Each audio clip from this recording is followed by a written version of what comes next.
Live from State College, this is Nittany Talk. I'm your host, Charlie Krakowski, and today we'll check in with our politics and entertainment panels, take it to the streets to get people's controversial Christmas opinions, discuss our favorite holidays, and even build something called a turkey house. Now, let's get to talking.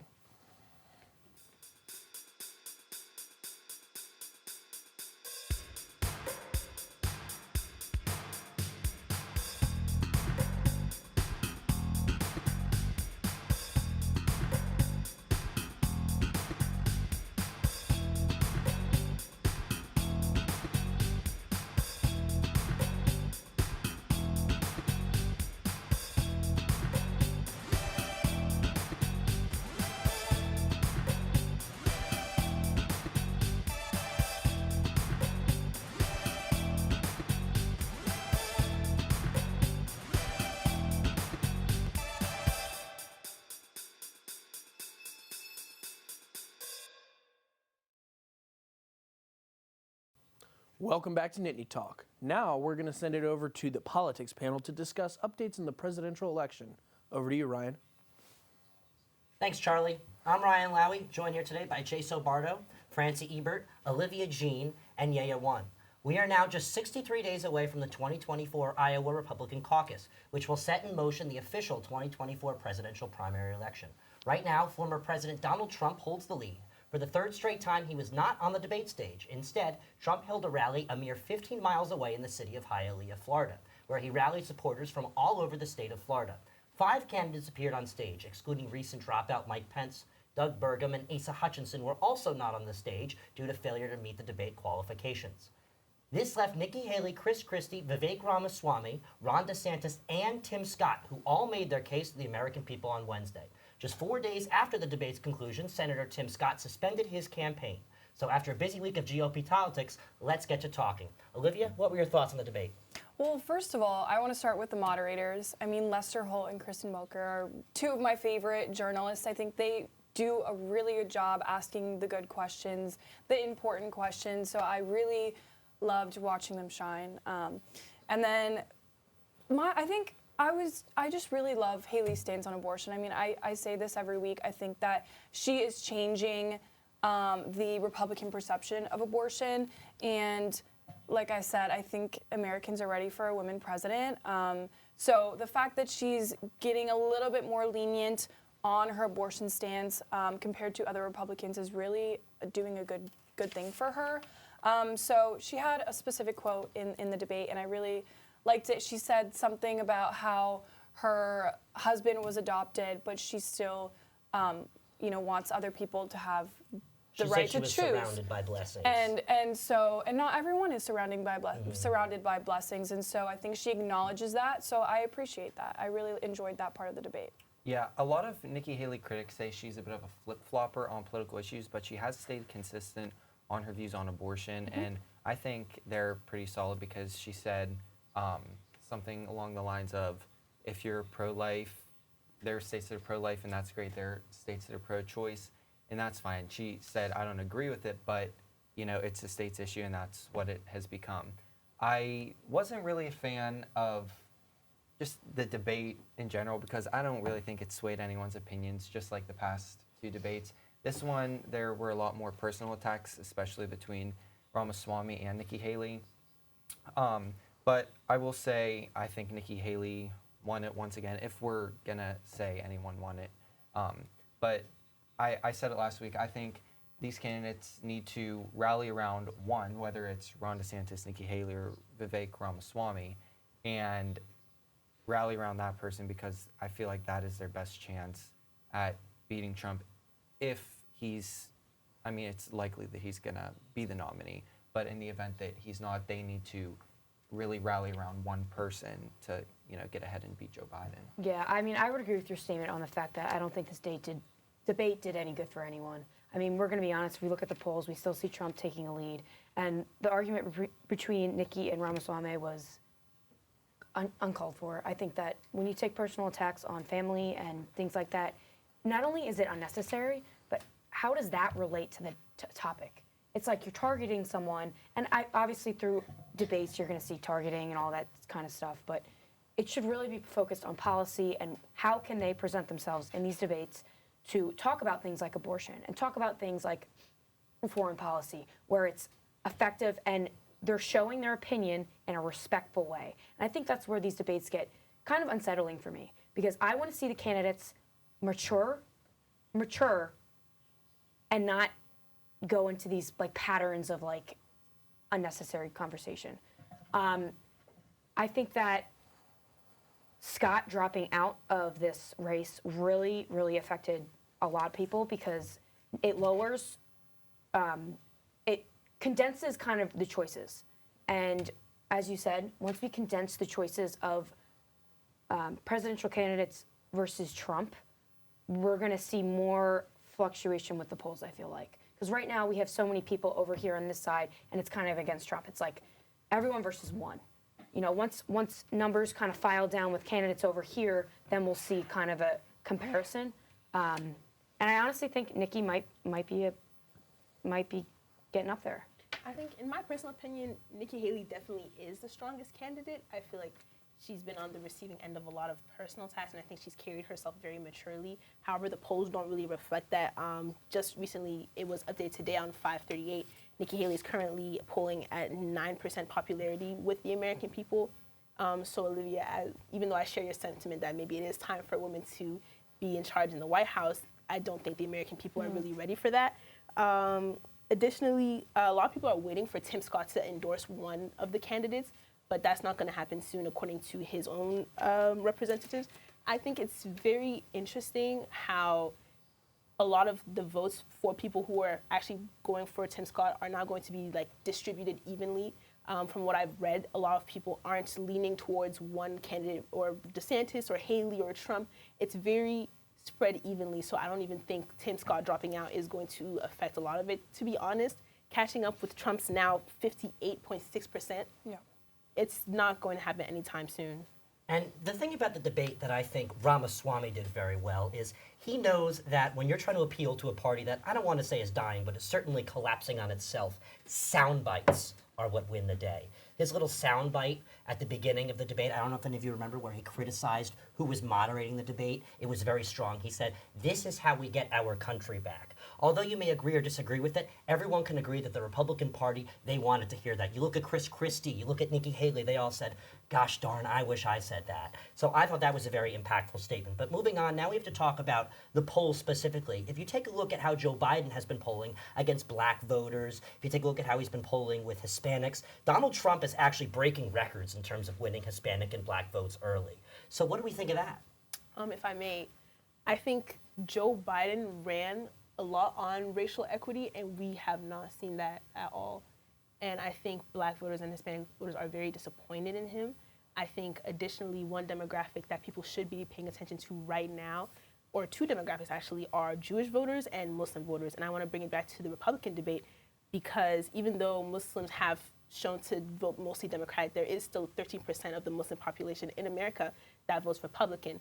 The way they spoke about the Israel and Hamas conflict, it's very likely that they're going to be alienating that 13% of Muslim voters that would vote for them if they hadn't spoken about this conflict the way that they did, without taking into account civilian casualties in Palestine. Whether or not they believe they need that vote, that is up to them. But I think that's a very interesting and important demographic to be paying attention to currently. But like I said, Biden is not doing what he said he would do for people of color, so they're now wanting to move to different candidates. Yeah, the thing I'll say is, there was a poll that came out, I think it was an ABC poll, but it said 6 in 10 Americans want someone other than Joe Biden or Donald Trump. So whether that's one of the Republicans that were on the stage, or it's someone who's running as part of the no label party, whoever that might be, I think it's really interesting to see who that candidate might be, or who will end up going against Joe Biden.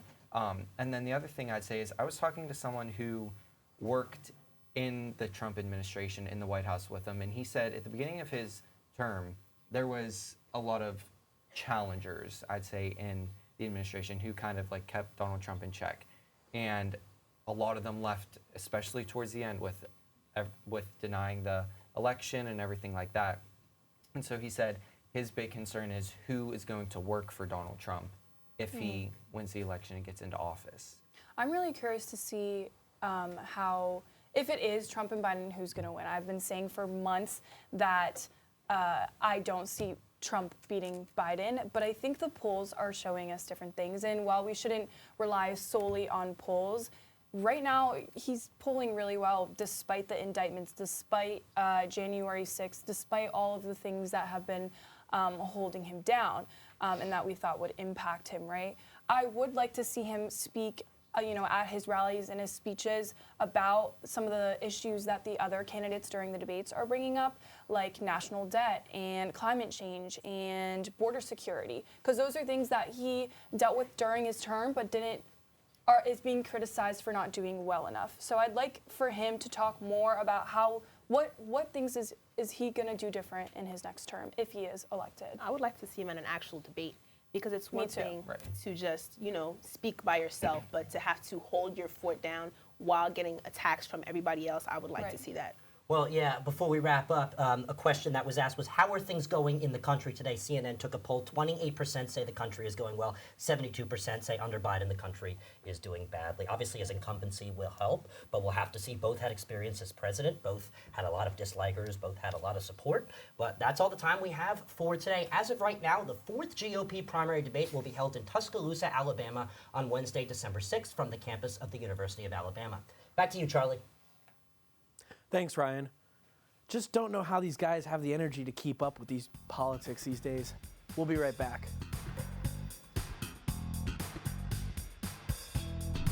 I feel like in the media, we see so much ageism and, once you turn this age, you can't do this, you can't do that. But she disproves that, and she's a star already, so. Welcome back to Nittany Talk. To round off our show, we have our entertainment panel. Over to you, Courtney. Thank you so much, Charlie. I'm Courtney McGinley, joined here today with Jake Santora, Jordan Spagnoli, Abby Shashut, and Neela Azami. So legendary country singer Dolly Parton is preparing to release a new album, but it's not what everyone is expecting. And also, we are going to dive into who the sexiest man alive is. So let's get into it. So first, Dolly Parton. She's releasing a new album, actually today, and it's not country, even though she's known for country. It's a rock album, which I am so for, because I am a classic rock girly through and through. So what are you guys' thoughts on it? I can completely back you up on that. I love classic rock, and I love Dolly's voice, and getting to see her transfer over to a rock and roll album is going to be amazing. I already saw some of the tracks. She's doing a bunch of covers, and I can't imagine that she's not going to make all of them her own. I also got a little sneak peek of Wrecking Ball, and it's amazing. Like with Goddaughter, Miley Cyrus, they were just phenomenal. Yeah, they killed it. I also got a little sneak peek. I was like, oh, okay. But then they got into it. Right. It was pretty cool. I agree. I think although she's done country like this whole time, I think that rock and roll honestly really fits her voice and it fits her persona very well. I know she said in a lot of interviews because they wanted to put her on the Rock and Roll Hall of Fame. She didn't want to take that, you know what I mean? Because she felt that rock and roll was something that she wasn't working towards her whole life. She didn't want to take it away. I believe that decision is good and fair, and I like how she's doing what's comfortable for her, but I still think that she could have totally still been in the Hall of Fame. Would have fit just nice. Well, and I really think that speaks to her character, because she was saying, about the Rock and Roll Hall of Fame, I'm a country singer. I don't belong there. There's so many greats that aren't in there that should be in there. Why should I be in there? And I really think that does speak to her character and just shows she is a good person, and she wants to stay true to who she is. She doesn't want to overstep, cross any boundaries that she thinks she might be crossing. But I, too, am very excited for this rock and roll album. I mean, I think she could sing anything, and she would do it very well. Absolutely. And to add on to her character, she's very humble, as you said, and it really proves in the quote that I actually saw. She said, "Well, the timing's perfect. There's a real reason for me to do this rock and roll album. I'm a rock star at 77. Once again, she is not losing herself. She knows who she is. And B, she's not letting age be a limiting factor to what she can start, the journey and all that type of thing. So it's really inspiring to see that, because I feel in the media we see so much ageism and once you turn this age you can't do this, you can't do that. But she disproves that, and she's a star already. So always a star, born Yes. a star. Absolutely. America's sweetheart. Yes. I saw the whole 77. I saw that same quote. I was like, No way. Yeah, she Yeah. doesn't. Really? I do Is that not age believe that that. age I do at all? not believe that. I'm like, Looks so good. I Yeah, better she look does. like that at 77. No, for like, real. Are you But kidding? talking about like all the different people on this album, to name a few, like Stevie Nicks, I think that's the most Oh, yeah. exciting one Absolutely. that I'm really cannot wait to listen to. It's called What Has Rock and Roll Ever Done to Me, and it's actually an old demo from Fleetwood Mac that wasn't on the album. And both of those two are super iconic, especially in the entertainment world and in the music world. But Stevie Nicks, love her. Oh, love that. Oh, I was looking at some of the tracks and I saw Heart of Glass on there, which is a Blondie classic, and I love that song. And going back to what I said, I guarantee you she's going to make this cover her own. She's such an amazing talent, and I'm so excited to see what she does with this album. And she's such a generational talent. Yeah. My grandparents know her. My parents know her. Right. I obviously know her. Yeah, our Like- generation knows her from being Aunt Dolly on Hannah Montana. Yep. Yes. I mean, and that's, I think, a really interesting thing to look at. This new album, you see what she's singing with.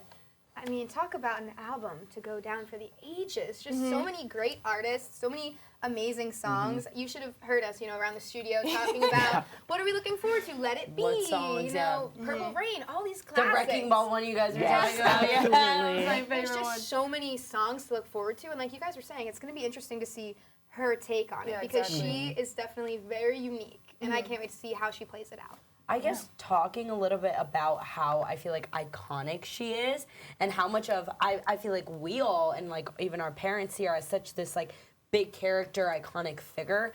Talking a little bit about the Super Bowl, like going into that, how she, obviously got offered to do the Super Bowl halftime Multiple show. times. Yeah. Yeah, multiple times and rejected it because she didn't think she was a big enough person. I mean, what do we think about that? I think it's crazy because we've known her forever. It's like, it's Dolly Parton. Right. Like, she has one of the biggest names. So, of course, I think she could, like, hold down a house. Yeah. And she even did say, like, after this new rock album comes out, I think I can. Yeah. I'm ready to do that big production. I'm ready to take on the Super Bowl. I would love to see that. It seriously, she seems like such a humble person, saying she doesn't feel like Right. she is big enough to put on that kind of a big production. That's not something she's used to doing. Meanwhile, I'm sitting here thinking you could totally put on a big production like that. Are you kidding Are you me? kidding? I know. All of us are sitting here saying you could do this, you could pull this off, but she just has that sense of I know what I'm capable of, and I think that's respectable, knowing that she doesn't think she could put on a big production in that Right. way, so not trying to overtake something that she didn't think she could. Again, I think that really speaks to the kind of character that she has. Definitely. From the outside looking in, she was ready like decades ago. Yeah. We were ready to see her on that stage. But honestly, that's just so beautiful, like to see her really just stay true. And she also, that wasn't the only thing she turned down. She also turned down Elvis doing the I Will Always Love You. And she was like a little upset at first about the whole issue. But it was because the person in charge of Elvis, the colonel, His manager, right? the Yeah. manager, Yeah. the money would have ended up going to him. So at the end of the day, I think Dolly did a really good thing by not. I have so Feeding much into that. respect for her in that sense. I mean, I understand her. I mean, obviously Elvis and Dolly, like that would have been just the collab of Amazing. powerhouse. Yeah. Are you kidding me? But thinking about it more in a sense of, okay, let me look back, look at who. I mean, that would get so much money to his manager or whatever. So think about it more in that type of way and who's really benefiting from this in the long run is, I think, really smart, and she knows her place for sure. She is doing a tribute song to Elvis. I Yes. dreamed about Elvis, Wow. which I think is great. But someone said to her, "Oh, how about you do an AI version of Elvis?" And she was like, "Absolutely not." And I agree. You can't do an AI is Elvis. so old-fashioned. creepy. Yeah. She does not need to get an AI version of Elvis. No. But I feel like the AI versions are just a little scary. They are Yeah, scary. I completely agree. It creeps me out sometimes. I feel like it takes away that artistic integrity, and like she sees that too as an artist that's been around for like the decades. It's like, why have a fake version of an artist? Right. Like, Yeah.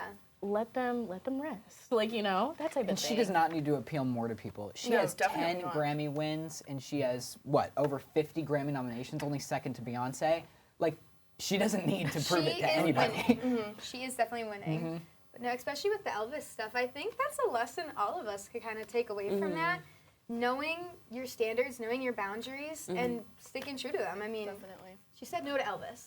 Yeah. If she can say no to Elvis, I think we can say no to some things that we shouldn't be doing. Absolutely. That And don't the serve Super us. Bowl. Like, come on. Yeah. That is a lot. Well, one of my favorite quotes that she said is, whatever you are, be that. Whatever you do, do that. And anything else is just simply an act. Yeah. But to just change paces a little bit, we have the sexiest man alive Yes, here. show that off. Look at this, Patrick Patrick Dempsey.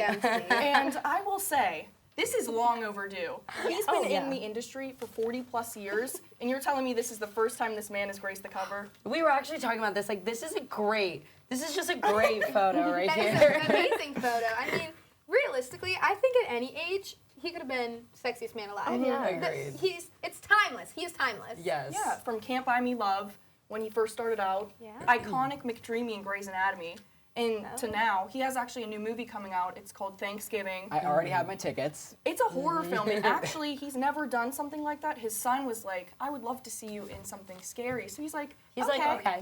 You know? All right. Why not? Let's add it on. But I think this is going to be good publicity for him and all the stuff that he's involved in too, because you get this kind of publicity. Right. The centers, all the charities and stuff that he's involved with. I think this is going to be really good to further those agendas that he has. I shouldn't say agendas, but just all those things he cares about. Absolutely. I also heard that he felt that he almost was going to be a little too old for it, for the cover. No. Crazy. And I'm like, you are aging like fine wine. Like, do not Absolutely. worry. Exactly. Especially with the Golden Bachelor these days. Like, Yes. he can be, of course he should be on here. Yeah. But speaking of him being on here, do you guys think someone else should have taken this spot, or what are your thoughts?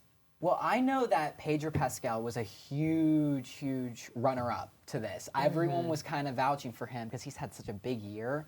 I haven't watched a lot of his stuff he's in, but I know that he was a big contender for this.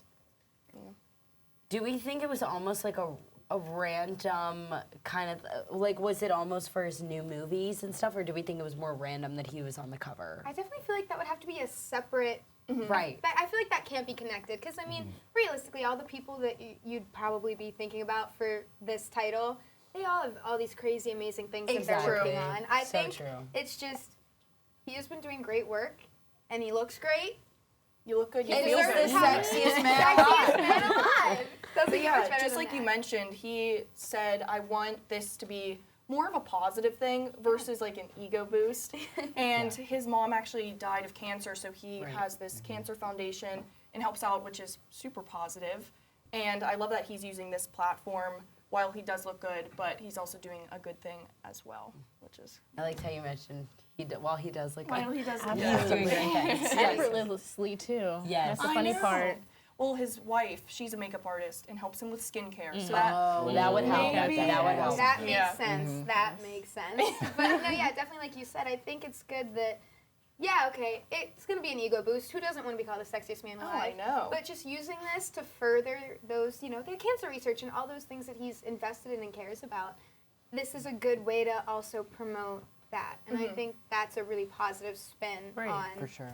sexiest man alive. Yeah, No, like using your absolutely. publicity, I guess being on the cover, to do such positive things and promote such positive actions for people. And he has a huge influence, so I think that's for sure. awesome. Yeah. Well, that is all we have time for today. Tune in next time to hear all the latest news in pop culture and entertainment.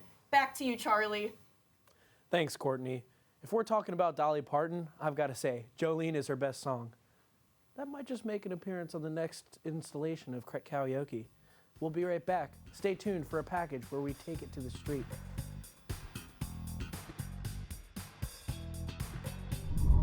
There have been no new Christmas songs. They're all overplayed and repetitive. None of them are really that good. And we only listen to them because we're told to. Welcome back to Nittany Talk. Since the beginning of time, there have been many contested queries. Is water wet? What came first, the chicken or the egg? This next segment will answer a big one to discuss the appropriate way to celebrate holidays. Here's Jackson. Thanks, Charlie.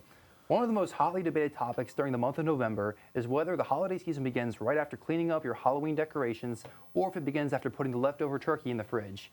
Many start listening to holiday tunes and watching Christmas classics immediately after throwing out the jack-o'-lantern, while some feel that this is a cardinal sin. To explore this extremely divisive conflict, Gigi Fuentes and myself asked some Penn State students what their opinion on this issue is. Here's what Nittany Nation had to say. It is that time of year, folks. It's November. You know what that means. We're in the in-between time of Halloween, Thanksgiving, and Christmas. And the debate that always comes up this time of year is whether or not we should watch some Home Alone, watch some Christmas Story, listen to some Michael Bublé, listen to some Mariah Carey, of course, and other things that are involved in the Christmas season and not Thanksgiving season. So we wanted to ask some Penn State students today, is it okay to do such things? Or is it horrible? Is it a crime against humanity? So we decided to go around here in Willard Building and ask some students that very question. I think you should definitely listen to Christmas music before Thanksgiving. Okay. I think it's definitely super important. Why so serious? Yeah, I think people should start listening after Thanksgiving because I feel like Thanksgiving is the start of Christmas. It's the kickoff of Christmas. And so do you think that's why they have, like, Santa Claus in the Macy's parade? Yeah, that's exactly what I was thinking when they have all the confetti come down and the white confetti and looks like snow, and that's like the kickoff. Great take there. Absolutely not. And I would take it one step further. There's never a time for Christmas music. It's the worst. There have been no new Christmas songs. They're all overplayed and repetitive. None of them are really that good. And we only listen to them because we're told to. So they don't bring joy. So how do you feel about Mariah Carey's excellent song? Her voice is amazing. Her song is overplayed. It's just like any song that gets overplayed, you get sick of it. Okay, then. Tomorrow is Christmas. It's practically here. It's acceptable, but it's insanity. This man is insane. Take him away. If that makes sense. If I walk into this building and I hear Christmas music before I've had the turkey, I got to think, okay, that's a little strange, right? You know what I'm saying? Yes. Yeah. That's my take on it. Interesting take. I think it's all right to listen to Christmas music before Thanksgiving, but I think it's a little nuts. Just get through Thanksgiving, eat your turkey, do whatever you need to do, and then after you can enjoy your Christmas music. But, sometimes I listen to Christmas music in the middle of the summer just to, get in the spirit. But, everyone's got their own opinion. All right, so Christmas songs before Thanksgiving. I don't think it's a great idea. I'm a very opinionated guy, and I have a very strong opinion. And it's a no for me. All those people who do that should just rethink their life decisions and just be a little more patient, because people like me start to get upset when we hear stuff like this too early. Okay, so enjoy Thanksgiving with the family and then give it 2 or 3 weeks. Let that digest. Yeah. And then enjoy the holiday season. Yeah, okay. If you listen to it too early, you're gonna cause chaos. All right, thank you so much. You're welcome. As you can see, this issue brought fire and passion to Penn State students, as some enjoy some November snow, while some are extremely opposed to any disrespect of the Day of Gratitude. Personally, Gigi and myself don't mind partaking in some holiday cheer before the Macy's Day Parade. Well, back to you, Charlie. Thanks, Jackson. What do you think? Is November the time for Mariah Carey to defrost, or should we just stick to stuffing the turkey and watching football? Let us know in the comments below. We'll be right back.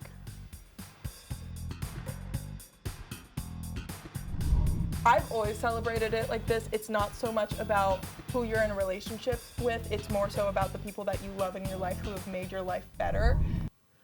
Welcome back to Nittany Talk. The holiday season is upon us. To kick things off, we're going to take into consideration all holidays. For this discussion, I'm going to hand it over to Eva. Thanks, Charlie. I'm Eva Hines, joined here today by Marielle Reese, Katie Schreiner, and Molly Goebel. Thanksgiving and Christmas are right around the corner, but there are a variety of other holidays celebrated throughout the year. Every holiday has its own special traditions and memories associated with it. Today, we're going to talk about our favorite holidays and what makes them meaningful to us. All right, so Marielle, I'm going to start with you. What is your favorite holiday? So my favorite holiday is one that's coming up really, really soon. It's Thanksgiving. And I have a personal bias because every year my birthday lands the same week as Thanksgiving. That's so fun. So it's kind of like, oh my goodness, the whole family is coming here just for me, but not really. But there's such good food. There's football, which I love football. I'm a big football fan. So it's like food, football, the whole family's there. Sweet potato casserole is absolutely my kryptonite. I have 4 slices of it it's so bad. Yeah. So I also love that it's an opportunity for everyone to go around the table and say what they're thankful for that year and kind of reflect and stuff like that. So that's why it's my favorite holiday. So I gotta say, my personal favorite holiday has to be Christmas, the one right after Thanksgiving, for so many reasons. Of course, let's start with the movies. Some of my favorites, Elf, The Polar Express, and A Christmas Story, specifically the 24-hour version one. That's such a fun one. It's my dad's favorite. Every Christmas, he would play it on a continuous loop. I swear by the end of the day, we all had the movie memorized. It was amazing. And then baking. My mom loves to bake. She would always bake a variety of different cookies for Christmas, and it was always so yummy. And when I was younger, some of my favorite traditions were making reindeer food, and we would sprinkle it out on the deck. I did too. It's yes, so fun. attract the reindeer. It was really cool. And then tracking Santa Claus on the computer. Me and my pap would always sit at the computer and see where he was. It would get us so excited to go to bed for the next morning. And I think the big thing is just the people I love. I would spend it with my family and friends, and it was just a time for us all to be together. So that's so fun. I think an underrated holiday that is definitely my favorite is Valentine's Day. Everyone always talks about like, oh, you need Valentine's Day like to celebrate your partner. I think you could use it to celebrate everyone. I think I've always celebrated it like this. It's not so much about who you're in a relationship with, it's more so about the people that you love in your life who have made your life better. And also, my favorite day of school was always Valentine's Day. Like, growing up, getting those, to make those little, like, mailboxes. Oh, that was fun. It was so and then fun. you always get the one that's, like, from a secret admirer, and you're like, ooh, girl, like, where did you come from? And so, like, just things like that. Like, my childhood was always so much fun with that stuff, and, like, getting Valentines from my parents always gave us Valentines, me and my sisters, and it makes you feel loved, whether it's from a partner or from your friends. You have Galentine's Day, which is a part of Valentine's Day. You could celebrate it however you want. Yeah. So my favorite's 4th of July, and probably the biggest thing is there's like no family pressure. Like if you go to Thanksgiving and Christmas, you're gonna get asked, what are you doing after college? Who's like a new boy that you're talking to? Like tell us everything. It's like families fighting about the politics. 4th of July, it's what you make of it. So I do something different every year. I've gone to camp, or we go to a family friend's party, and there's like over 200 people there. But recently this summer, I had an internship in the Outer Banks. So there was 25 interns. We had 2 houses, and you know, we had all of our friends come down, or some cousins, and we didn't have work, so we did like this huge like Olympics in our backyard, put on some music, and then we went to the beach the rest of the day.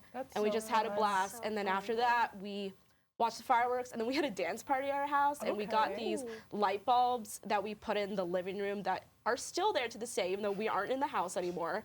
But we just had so much fun. And also the food, like I love burgers, I love watermelon, the pie, hot dogs, whole 9 yards. I will say, I feel like 4th of July just encapsulates summer. Like, I agree. Exactly. It's right there, like, dead in the center. Like, it's such a perfect day to just be like, we're in summer. I love we're it. all here together. I feel like it's the only holiday in the summer, too. You know what I mean? Like, if you It think really about is. It's like the main one. It's like midsummer, like smack in the middle of July. And summer's my favorite holiday, so I will say I always look forward. An underrated take, like the music, like you have Firework by Katy Perry, 4th of July by Fall Out Boy. Convert us to 4th of July. Party in the USA by Miley Cyrus. Not gonna lie though, Christmas has some pretty great music. We got Mariah Carey, we got the Jonas Brothers. Oh my goodness. I love Christmas music. I'll sometimes listen to Christmas music and not even in the holiday season. You're guilty. One of those people. Oh my goodness. A No, little bit. after Thanksgiving for me. After Has to Thanksgiving. be after Thanksgiving. I can't celebrate Christmas before my birthday. It ties in. I can't do it. I feel like the way that my family does it, it's always different every year when we're like decorating for Thanksgiving. Not Thanksgiving, for Christmas.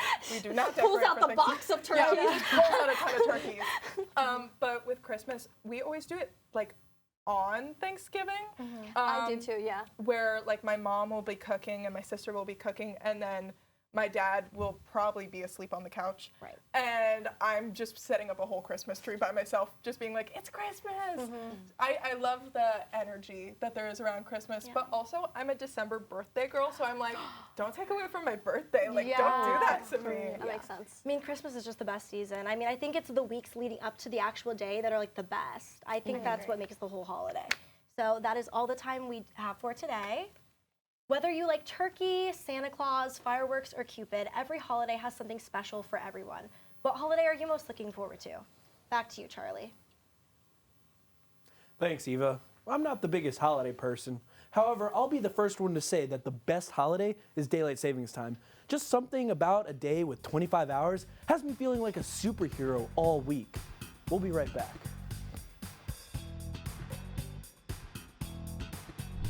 Yours looks beautiful. Do you want to show it to the camera? No. Show it off. Amazing. Welcome back to Nittany Talk. This next segment is about a turkey house. I have no idea what that is. To explain more, I'm going to throw it to Becca. Thanks, Charlie. Today, I thought we should bring some Thanksgiving spirit to Nittany Talk. Along with Audrey Keller and Sam Rashio, we are going to have a cookie decorating competition, but with a twist. Audrey will not be using her ears, and Sam will be blindfolded. To make this even more complicated, we'll be answering some Thanksgiving trivia questions. Now, let's get started. All right. Blindfold on. Can you hear? What? Okay. Question number 1. You guys can start decorating. Sorry, I don't know where my cookies are. Question number 1. How long was the first Thanksgiving celebration? Like 6 hours is my guess. Wasn't it like 2 or 3 days? Oh, okay, days. that was good. 3 days. Oh my god. You can hear me? What Okay, are no. you? You can hear me? Are you asking a question? No. Okay. Next question. What meats were served at the first Thanksgiving meal? What meats were served at the first Thanksgiving meal? Who met? Meats. What meats were served at the first Thanksgiving meal? Chicken? No. Was it like Meats. deer? Yeah. How'd you know that? How does she know? Yeah, what? You have a lot of frosting there, okay? Spread it out a bit. Spread it out a bit. You good, Audrey? Yours looks beautiful. Do you want to show it to the camera? No. Show it off. Amazing. Next question. How many calories are consumed? You got it. How many calories are consumed per person at Thanksgiving dinner? Oh my God. How many calories are consumed per person at Thanksgiving dinner? What? Calories. Calories are consumed Okay. per person Uh-huh. at Thanksgiving dinner. Ooh, like, I don't know, 3,000, something like that. And my guess was like Close. Okay. like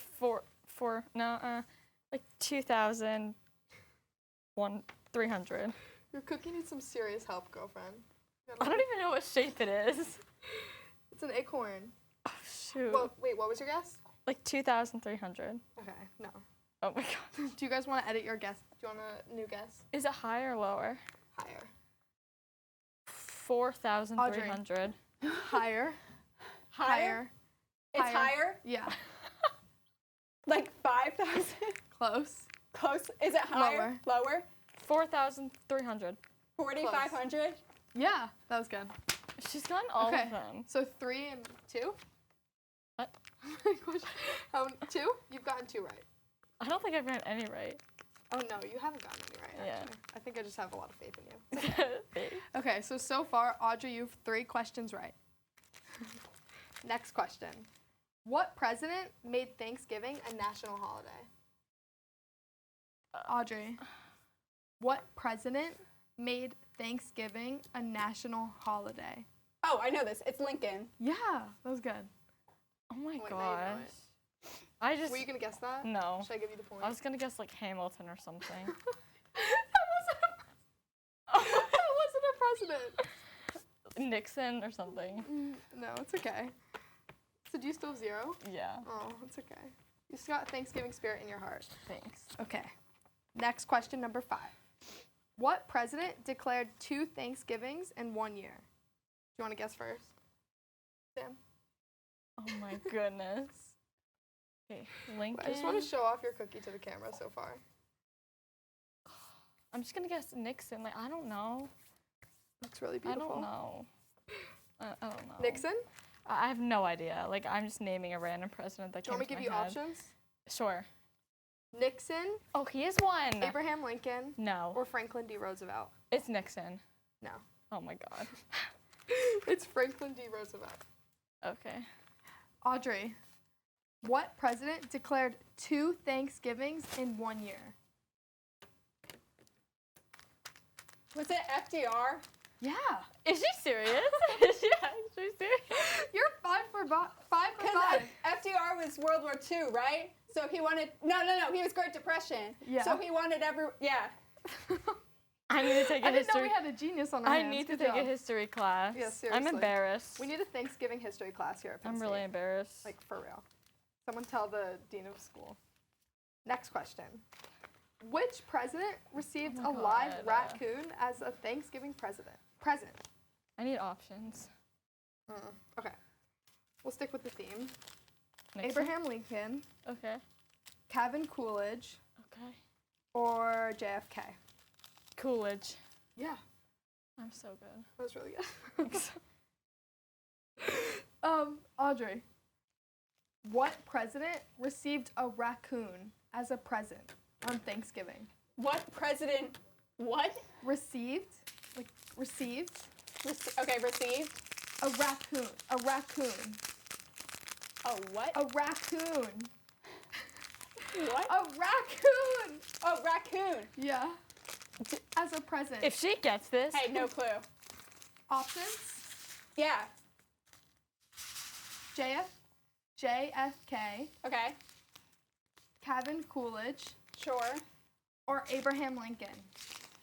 JFK. No. Okay. Yes. Next question. We're rolling through. How many turkeys are prepared for Thanksgiving each year in America? Oh my gosh.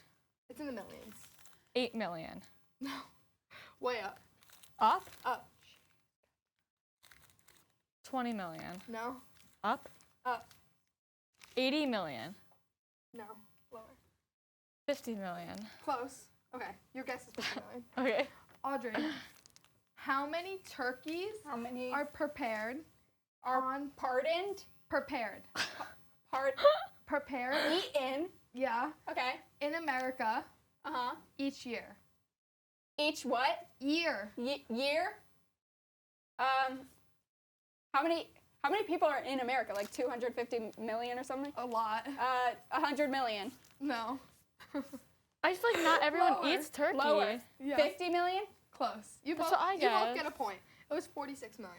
I feel like not That's a lot everyone of eats turkeys. turkey on Thanksgiving. That's why I guess low. I don't know, maybe if they're vegan. That's Some what people I thought. eat deer apparently. That's what I thought. Okay. Now guys, I think we should show them off really quick before we wrap this up. I'm not even We're know. wrapping up. Oh, we're done? Yeah. Good job. All right, show them off. Show them off. Oh, can I take my thing off? I already Yeah. did, so. They're both beautiful. Oh, wait, this Great one job, isn't guys. that bad. Great job. Well, I hope you guys at home now have some cookie inspiration. Maybe give this a try with your family. And also, try not to forget the sweets this Thanksgiving dinner. It's the best part of the meal. Well, back to you, Charlie. Thanks, Becca. Very cool. I think I'm going to make one of those tonight, except mine will be better than theirs. That's all for this week's episode. Next week, we will not have a show due to the holiday, but we will return in 2 weeks. For Nittany Talk, I'm Charlie Krakowski, and happy Thanksgiving.